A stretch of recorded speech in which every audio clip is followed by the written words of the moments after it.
Hey man, Shane here. You might have heard of this South Korean video game, Stellar Blade. It's incredibly popular, and one of the reasons it's so popular, as well as why it's catching some criticism, is that you play as this hyper-proportioned, totally idealized, scantily clad protagonist, Eve. There's a more famous, more extreme, way cooler example of this, and if you're my age, you might be able to guess where I'm going with this. But let's start with Eve. Some game critics and political commentators have pointed out that while Eve does look great, it doesn't really make sense for her to look this way. She isn't a swimsuit model or a seductress or a fertility goddess. She's a killer android swordstress designed by an artificial intelligence. She's a warrior. Why would a warrior be running around jiggling in skimpy clothing? I suspect that what happened is that the game designer wanted to make a sexy protagonist who looked kind of like his wife. Or maybe he thought it would make the game sell better, which it did. There isn't necessarily a lore-based reason for it, but let's consider the lore for a second.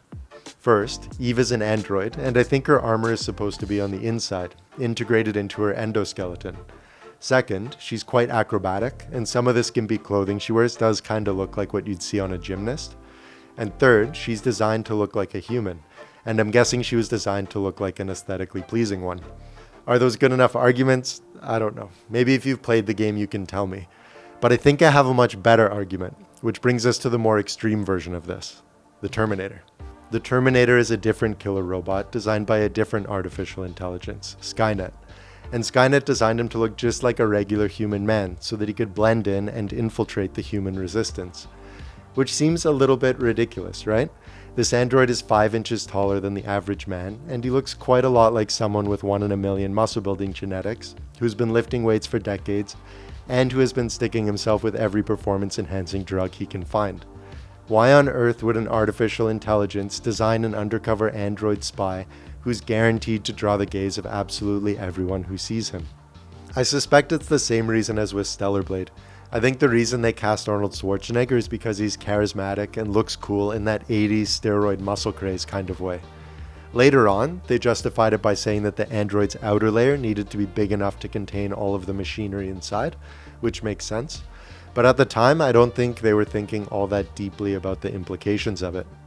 Jason Pargin made a video about the strange casting choice of Arnold Schwarzenegger as the Terminator, and that's the conclusion he reached. The entire purpose of this character in the original film was that he is an infiltrator droid.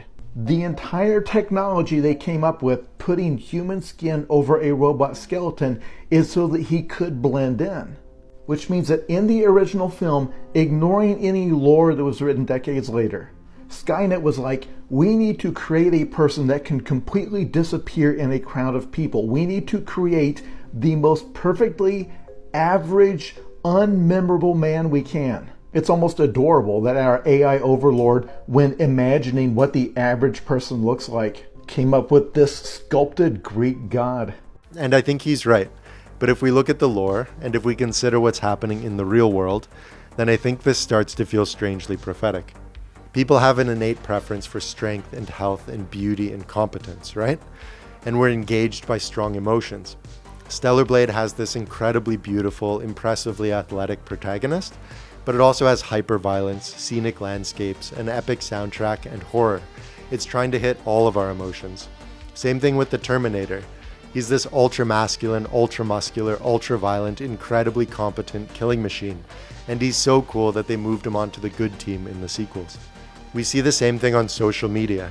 We have these insane bodybuilders and fitness models who dominate the algorithms because we have trouble turning away from their extreme muscularity and hyperproportions. These are very human urges, and these are very old urges. It's tapping into our primeval subconscious.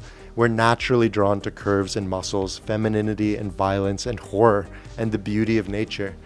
We see this in ancient Greek sculptures, in the most famous paintings, and in all cultures throughout all of human history. But even the Terminator aren't supposed to have been designed by people. They're supposed to have been designed by artificial intelligence. And why would this artificial intelligence be doing such a human thing, even when it doesn't make logical sense for Eve to jiggle or for the Terminator to have such enormous steroid muscles? Zach Tallender has a video where he's complaining about how if you ask ChatGPT to create an image of an average physique, it usually creates an impressively athletic, idealized, beautiful physique. But that makes sense. That's exactly what you would expect. The artificial intelligence is delving through Hollywood movies, anime, manga, superhero comics, fitness models, and social media stars. It isn't feeding on imagery of people with average physiques. It's feeding on the most exceptional, exaggerated, engaging imagery in the world. And so I don't think it's such a stretch to think that if an artificial intelligence was designing a killer robot that was supposed to look human, that it would make that robot look incredibly beautiful, hyper-proportioned, and probably also underdressed. To get a rough idea of whether that's true, I asked ChatGPT to generate images of a female designed to look human with a feminine physique holding a sword. And over again, it generated lean and athletic and beautiful women with long legs wearing skimpy clothes. I didn't prompt for the skimpy clothes, and it didn't specify what body type the woman should have. But what ChatGPT imagines has little to do with what's average and much more to do with the sorts of imagery it's fed on. And so you wind up with something really very much like Eve. But the really unsettling part is that people are starting to make the same mistake. Some teenage boys are getting so used to seeing exceptionally muscular men online that they forget what the average male physique looks like. This is called physique inflation. You'll also see guys online calling beautiful women mid because they don't align with the perfect ideals they've seen online. And women make the same mistake, both when evaluating themselves and when evaluating men. And it seems that this is leading to higher rates of body dissatisfaction and even body dysmorphia, even among people who are in great shape. Just to be clear, I'm not trying to blame art. I don't think that's what's inflating our standards or causing all of these problems. It might be, but I think most people realize that the Farnese Hercules is a statue and that Kenshiro is a cartoon and that Eve is a video game character. I think it's social media that's the bigger problem, and I think that's because it seems so real and so personal. I think we're developing these parasocial relationships with all of these 1 in a million people that we wouldn't ever meet in real life. And I think that's making it seem like our social circle is full of all of these impossibly beautiful, fearsomely muscular people. It's sort of like how if you spent all of your time hanging out with NBA players, you'd start to feel incredibly short. I think that's making people we know in real life seem less impressive by comparison, and it's also making us comparatively lesser, giving some of us body image issues, especially when we spend proportionally more of our time on social media instead of interacting with real people in real life. You're seeing too many beautiful people every single day, and it's ruining your love life. Because when all you see is polished faces, especially those that match your type, you start believing that perfection is out there, always just one more swipe away. Maybe you chase that same tall, dark, and handsome vibe, or gym buff look. And guess what?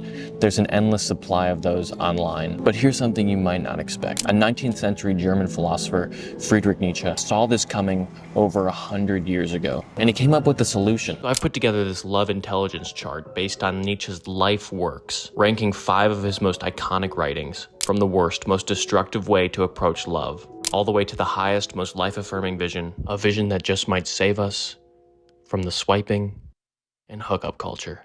Anyway, I'm very curious to hear what you think, even if you disagree with me about all of this. And thank you so much for watching. I hope to see you in the next one.